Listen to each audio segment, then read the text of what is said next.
Olá! É muito bom encontrar todos aqui novamente para estudarmos e entendermos um pouco mais a respeito da Síndrome de Down. Esse é o nosso último módulo dessa capacitação e espero que tenhamos aí uma oportunidade legal e bem interessante de compreendermos e tirarmos as nossas dúvidas com relação ao atendimento de pessoas com Síndrome de Down dentro do Supera. Eu sou a Aline Mori Ferreira, educadora, professora, psicopedagoga e amante da educação. Então vamos lá. A Síndrome de Down é um conjunto de sinais. Sabe por quê? Porque é daí que vem o nome síndrome. A síndrome significa um conjunto de sinais e sintomas e o Down vem, obviamente, da pessoa que identificou esses sinais pela primeira vez e fez esse relato, né, toda essa adequação para o funcionamento e a identificação da Síndrome de Down. A Síndrome de Down é uma questão genética.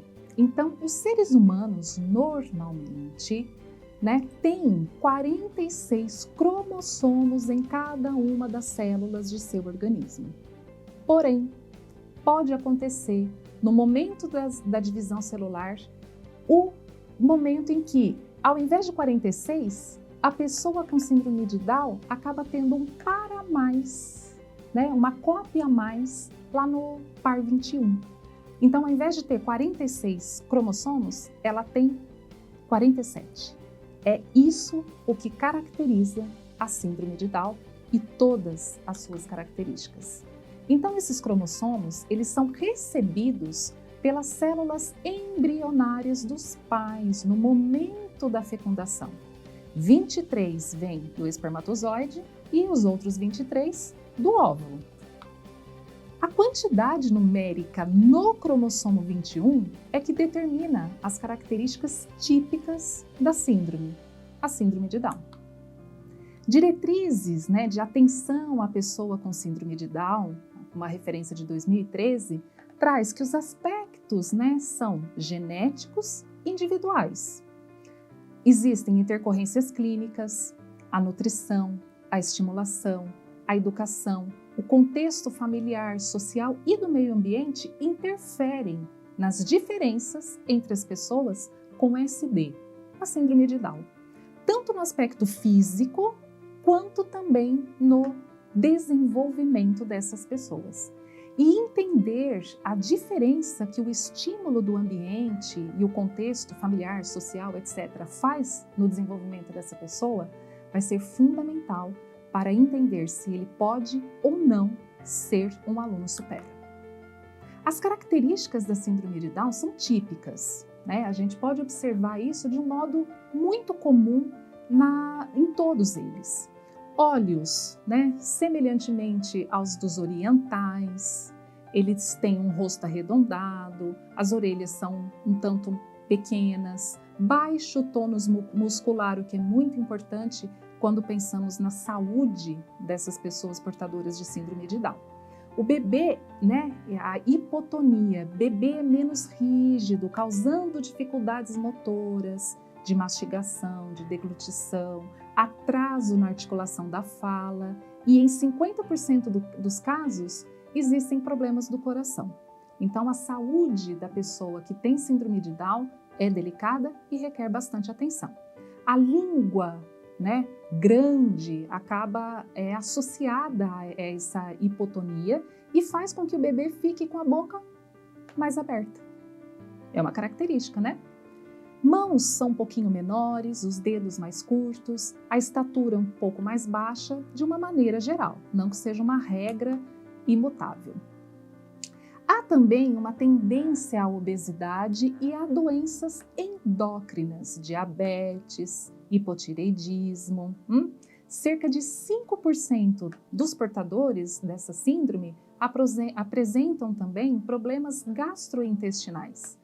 Então, a articulação do pescoço pode apresentar certa instabilidade, provocar problemas nos nervos por compressão da medula. Olha só quantas características nós vamos verificando em uma síndrome que é às vezes até mais comum, né, de se ver e verificar no dia a dia. Deficiência auditiva e de visão podem também se fazer presentes, né? Maior risco de infecção, otites e leucemia são casos também que ocorrem bastante dentro da síndrome de Down. Comprometimento intelectual e, consequentemente, a aprendizagem mais lenta. E aí, né, como a experiência do indivíduo vai fazer a diferença no desenvolvimento e no grau de autonomia. Existe ainda uma incoerência muito grande quando se fala em grau de síndrome de Down. Isso não é um acordo entre a literatura, os estudiosos, então não se fala em nível ou grau da síndrome de Down, mas sim a capacidade, né, de autonomia de cada um deles. Então, ela vai adquirir uma vida mais autônoma, né, na vida adulta, caso os estímulos e a representação desses estímulos na vida deles. É muito comum que esses comprometimentos, né, apresentem dentro de uma pessoa com síndrome de Down comorbidade como a deficiência intelectual. Ela pode vir associada, né, junto também com comprometimentos físicos, né, que são as características da síndrome, e que desafiam os indivíduos de uma forma geral, né, tanto na aprendizagem quanto na socialização. Então, a síndrome de Down e o supera vai ser assim, qual é o diferencial quando se pensa em síndrome de Down e o supera? A entrevista inicial. Por quê? O gestor pedagógico vai precisar entender essas características da síndrome para que durante a entrevista inicial consiga, de uma maneira bem importante, averiguar junto à família, na observação, no acesso a possíveis laudos médicos, a estimulação e o resultado que tudo isso passou, tá? Então, a vida desse sujeito, para entender os requisitos, né, o gestor vai precisar compreender e aí entender como que o supera vai poder impactar positivamente na vida de uma pessoa com síndrome de Down ou não. Então, o que nós precisamos realmente observar, averiguar, investigar durante uma entrevista inicial para saber quais são os requisitos que o indivíduo com síndrome de Down precisa ter para se tornar um aluno supera. É necessário que o gestor fique atento à alfabetização desse indivíduo. Ele está alfabetizado? Perfeito. Possui habilidade de socialização? Ótimo. Tem autonomia? E aí, o desenvolvimento da aprendizagem que ele tem para lidar com as ferramentas supera, como é? Esses são os requisitos que precisam ser analisados e investigados em conjunto com a família, com transparência, com ética, para que tudo aquilo que for ofertado a essa pessoa, a esse futuro ou possível aluno, seja realmente eficaz. A transformação, né, quanto à autoestima para essa pessoa é extremamente impactante. O estímulo da própria autonomia.